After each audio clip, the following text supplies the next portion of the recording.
Thank you, Dr. Kathy Murray, for joining us today. We're here today to talk about education and changing some behaviours early with money and money coaching. I met Kathy about a year ago through the Money Coaching Institute. She also is a certified money coach, but an educator, and she's done a doctorate in education. So she has a different angle to myself and Lee in regards to the money coaching, because we've got a financial planning background, and that's sort of what attracted us into the money coaching field. But you've come from a different place. So I want to just have a chat with you today about what got you into the money coaching, and then where you're taking that with all of your experience from teaching through education, all the work you've done at university, to where you're heading now. The work I'm looking at on your website is amazing. So I really want to uncover some of that as well today, and just share some of share your vision, basically. So we'll just start first about your journey through this sort of the money coaching process, first of all. Sure, Amy. Well, hello. Firstly, it's very nice to talk to you again and to be in touch. It has been a little while, but, we've remained Facebook friends, which is a nice thing. So, yeah, you've outlined it pretty well. I have been a classroom teacher for about 25 years, and I mostly worked with young children in the classroom. But because I worked with young children, the parents are very involved in the classroom activities, when the children are quite young. So I got to know the families really well, and of course the children. And my passion is to try and connect and strengthen the family unit. So I wasn't just teaching the children from 9 to 3 or whatever. It was never those hours, by the way, for anyone who's listening and think teachers just work 9 to 3. They don't. Yeah. So I was on a committee with my boys' primary school, and I realised how much work they did because I was the treasurer of the PNC. Right. And yes. I that was an eye-opener, because also the principal's a bit like the CEO. There's so much information, like they've got to know the finances as well as curriculum, and then the management of their team, their staff, the team. And then the teachers are also kind of their own CEOs in some respects. When you break it down like that, it was quite an eye-opener for me. Yeah, and you're right. There is a whole lot of leadership involved in being a classroom teacher and taking care of your team, because often as a classroom teacher you have a team. So it is a bit like being a CEO of a company within the classroom. But because I was working so much with the younger children and getting to know the families so well, they would often reveal to me different things that were happening in their family. Different, arguments that might have happened, over time, or the way that their children were responding or acting out at home, and what the reasoning might be behind that. So I've always had a really strong passion for finding out the reasons behind the behaviours that we all exhibit. So that's been a passion throughout my whole career. So I taught in the classroom and closely got to know all the families and work with them sort of in school and out of school, really. And it was almost like a counselling service as well as being a teacher in that regard. And I did that for about 25 years or so, working in the classroom. And then I was invited to go and lecture at a university. So I started to write early childhood courses for the degree program for early childhood and primary teachers. And then, of course, I lectured in that space as well. Well, when you're at university, one of the requirements is that you have to do a whole heap of research, because you're an academic. So not only are you writing, you're interacting with all of the adult learners. I was still going into the classrooms and the schools as well and keeping my hand in that way too, but I also had to do a lot of research as part of being an academic. So I did a lot of research around young children's development, partly because that's what I needed to do for the courses that I was building, but also because, I still had that passion about, how we set up these belief systems and what happens in our early childhood years, and neuroscience and brain development, and how children, get their own opinion of themselves, that whole, self-concept and that self-worth that we all sometimes struggle with. So I did a lot of research around that. I was at the university for, I don't know, maybe 10 years or so, and I decided that that was all great, but I wanted to make a difference in a bit more of a freelance way.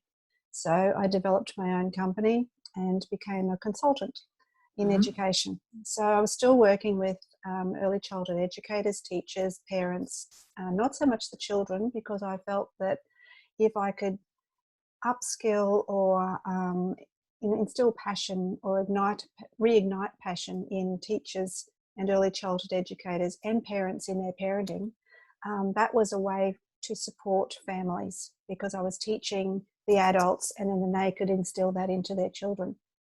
So that's sort of that academic and education sort of background, and that's the journey there. But along the way, I became a single parent myself with 4 children, and I had a good job. I've just told you about that, but I was struggling from week to week with the money, and I thought I was doing a good job. I thought I knew what I was doing because, I've got a brain. So, how could I not have money in the bank at the end of each week? And where was all the money going, and what was happening? So I started to look at my own behaviours. And, because I am in education, when there's an issue for me, I turn to research, or I turn to a book, or I turn to more study. That's the way I deal with it. So that's what I did. I started reading about neuroscience more, and the behaviours and the belief systems and the values that are instilled, and realised that, all of that comes from your early childhood years. I sort of knew that, but it reinforced it. Then I heard about the money coaching, and I felt that was the connector between it all. A lot of families are stressed with money. Over half of our population, and probably more now during this pandemic thing.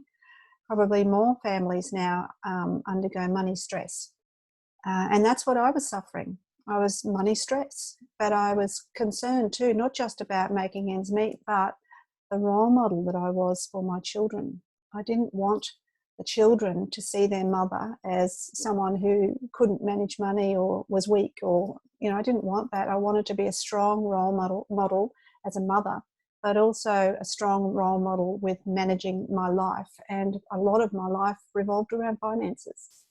So, that's the whole thing, isn't it? We don't realise how much money actually affects us emotionally and mentally, and even physically, because when we're stressed, it affects us by, can show up through illness and whatnot. And the work that you've been doing, this is your life work. It's quite powerful, because you're bringing, the research and the information from a young age, and helping and supporting families. You're really forming a new generation of really far more well-rounded children, so it's incredible work that you've done so far. And what I love is this link now, because I'm sold on the concept of money coaching. And for those who are listening in for the first time and haven't heard me and Lee speak, or me speak with other people, the concept of money coaching is actually to unpack stuff from your childhood, to see the behaviours, and we use the archetypes and things to help us recognise these behaviours, and then we want to shift that to be more empowered and confident, and sort of have more control going forward. So it is a process, and it does start from our childhood, the way through language and whatnot. So can you share with me your process on this, on how you sort of have married the link between your education and all the work that you've done to now involving the money coaching process into it? Yeah. What I am I'm sort of I guess marrying up parenting practices and neuroscience and money. So it's not just looking at the money beliefs, which, are instilled from childhood. And I'm sure, you would have said in your previous podcast, about those concepts that we all hear as children, that, money doesn't grow on trees. And, my mother used to always say to me, look after the pennies and the pounds will look after themselves, from her era, sort of making sure you look after all the little money. But the message I got from that was, money's really hard to get, and you have to save, save, save and not spend anything, because, that's how you keep your money. So that's the subliminal message that I received with my little 5-year-old brain, and that's how I understood it. So, excuse me. So what I do with my process is make parents more aware of the language, as you just said, the language that they're using. But not just that, it's more a holistic parenting style. It's not just about, what do you say about money? Do you say those little phrases that we've all heard? But what do you model as well? Do the children see you and your partner arguing about money, so they just pick up on the tension of the house? And if that's the case, how can we structure that in a different way so that there's not so many arguments? Or how can we learn how to manage those arguments better? So using iMessages and what are we demonstrating for our children? So I'm marrying it up with parenting practices, as well as building resilience and self-confidence and self-awareness with the children and the parents. So it's almost like strengthening the whole family unit. I work with the parents to do this and teach them, the education side of it as well, and the holistic view. So it's not just straight money coaching, which I have done. I've done a couple of months around, and this is how I've become to develop what I've got now, because I was just coaching adults in the general money coaching, which is a wonderful process and perfectly good. But with my background, there was just something that I needed to do that was a little bit more. And the clients that I was coaching, they had these aha moments, like, oh, if I actually understand myself more, then I'm able to communicate with my partner more, and I can understand what he's on about, and then we can be on the same page a little more. This particular client had adult children, and the adult children were struggling with their money as well. And so now that the partners were on the same page, they were able to help their adult children a little more with it as well. So I saw that sort of dynamics with the partners, the adults in the family. And then another client that I was coaching, she was actually in the Philippines from memory, and she was wanting help with her child too, because she realised that she had money problems herself. But as we started talking, and she was telling me her money story and the money history, and we got to know each other a little bit through the whole coaching process, she started to tell me about her child, and her child was acting up, and she, wouldn't go to bed and wouldn't eat, and was just being really difficult to get along with. And we unpacked all of that as well. So we were able to find ways to address that challenging behaviour and linked that to her parenting, which actually was all coming back to the way she was managing the money. Wow, that's incredible. So it all comes like that common denominator was actually just the finances and how she was dealing with her life around that. Yeah. The work that you do is incredibly powerful, because it has a rippling effect that can ease a very intense and stressful situation and actually stop it. So that can actually fix so many things. Save marriages. It can stop a lot of behaviour problems. When we see as money coaches, behaviour problems can be gambling or addictions, and shopping addictions, things like that. One thing, while you were talking, I'm listening to you say we've got these adult parents, and then they help their adult children. As an advisor, I work with a lot of pre-retirees. They're facing retirement. They have their children just finishing high school or going into uni. And the big conversation is we want to make sure the kids are okay. What you're doing is really fixing that more than the work that I do. I can go, here, let's create a financial legacy, and they might inherit a whole sum of money, but as you and I know, that can disappear within 3 years if they don't have their behaviours sorted out. They haven't got that relationship with their money and an understanding of their behaviours that has been set from childhood. So you're basically unlocking all of that early. Well, that's the plan. I want to try and prevent this whole intergenerational approach to money. So we look very much at the thoughts behind your money and the emotions that you attach to the money, because really the money is just a thing. but we attach emotions to it, and we get upset about money, or who's given us money, or they owe us money, or there's often emotion attached, and then that impacts on the type of actions that we take. So if we can start to unravel all of that now as adults, as we all are, we can help model good behaviours, model good thoughts, good emotions, and good actions for our children, and allow our children to grow up with a more positive approach to money and the relationship with money. Because as I've just explained, money relationship is really it's almost like a symptom of the relationship with everybody, within the family, and the relationship you have with other people. Money is just, an aspect of it. So if we can help to holistically make those relationships more positive, I think it helps those children then to grow up to be more positive, rounded adults that may or may not have our issues. Hopefully they don't. That's my aim. That's what I'm working towards, and that is, as you said before, it's sort of been my life work. And working with children and making sure that children have the best possible start that they can in life. That's what I'm all about. Yeah, it's fantastic. Now, you do, on your website, I noticed you do courses, you've got a lot of information, you do coaching and consulting work, not only to educators, but to parents, so that this kind of work is really going out to everybody that needs it.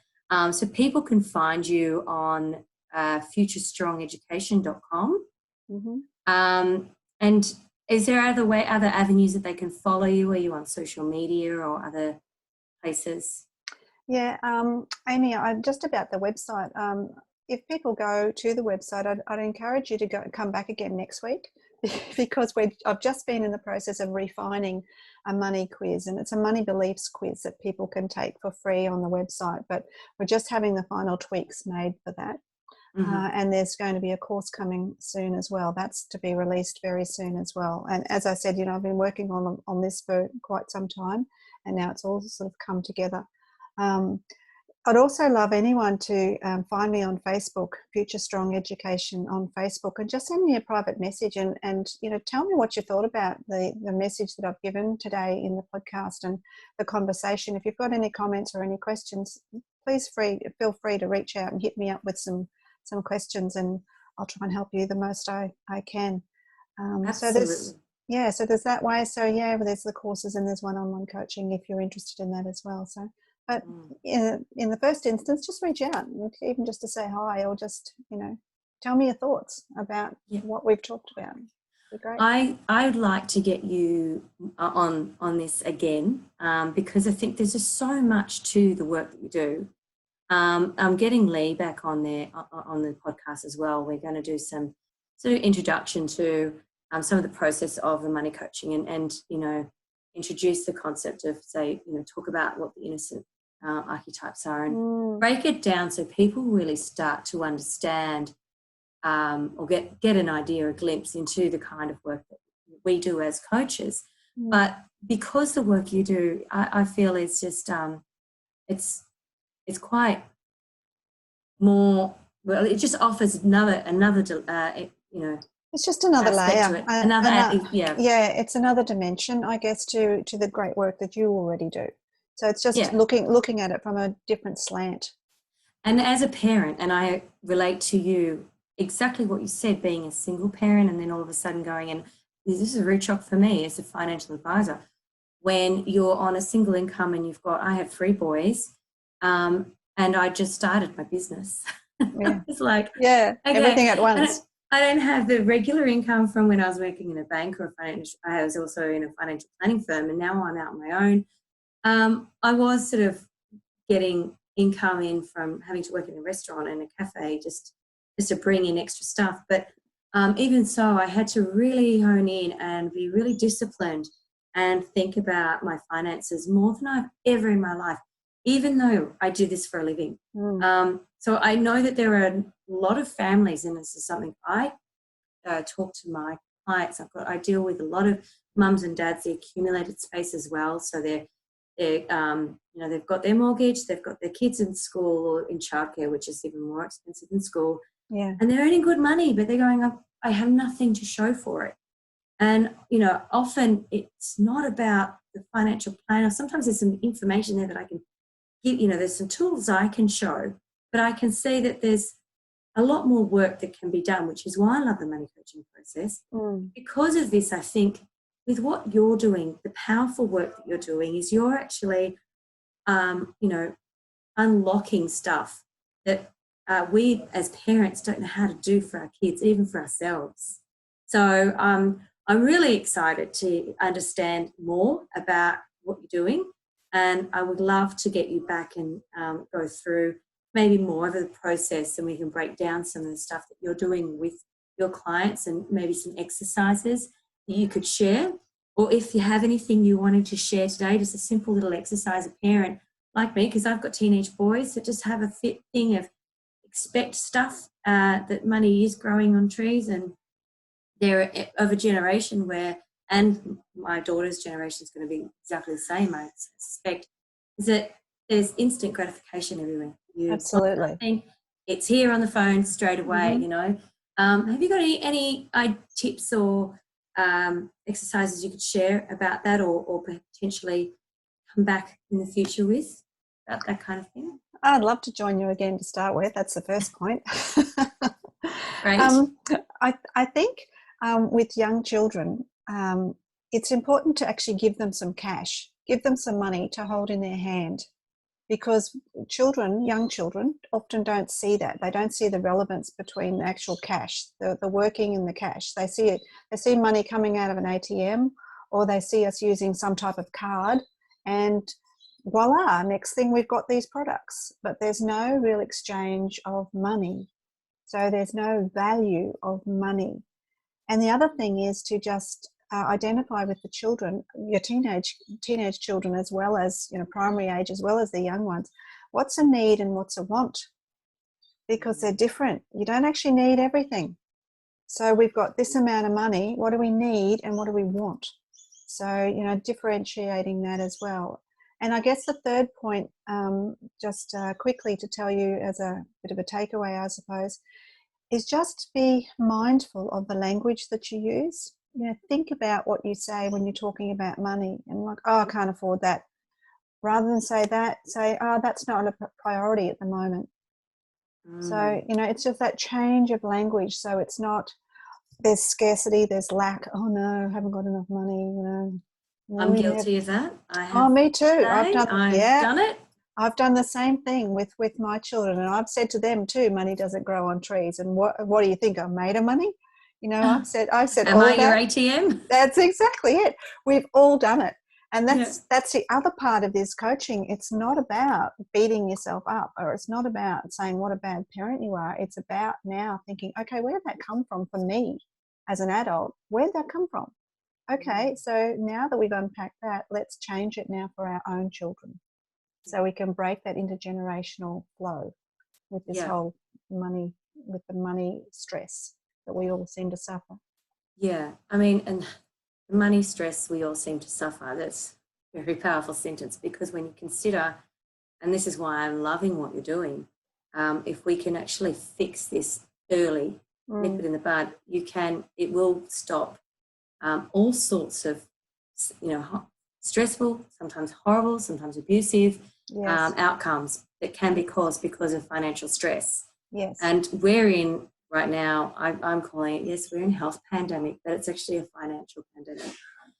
More so because we're in lockdown, isolation, some countries completely locked down. That's affected our economies, it's affected jobs, it's affected financial markets, it's affected people's savings, their investments, their property values. It just didn't, this goes on. So this kind of work that you're doing is going to be incredibly powerful. And I feel like, as I think I said in the email, a bit like a born again Christian or someone, an evangelist of some sort. Yeah. Because I just want this message to go to everybody as quickly as possible.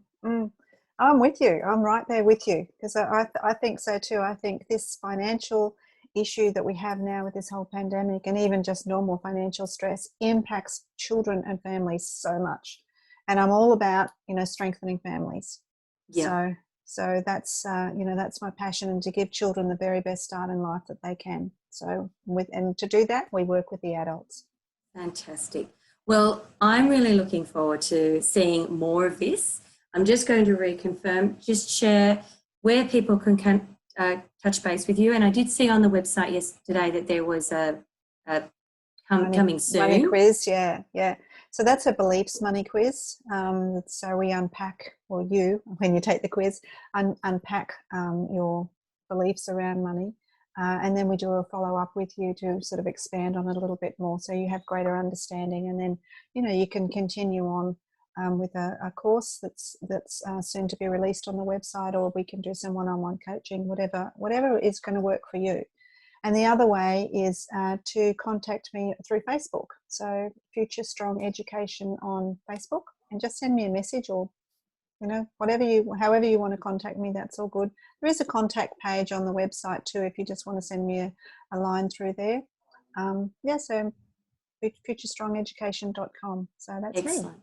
And I'll be putting on a link to your website through mine, through Centsability, and also there'll be a link when we put this out.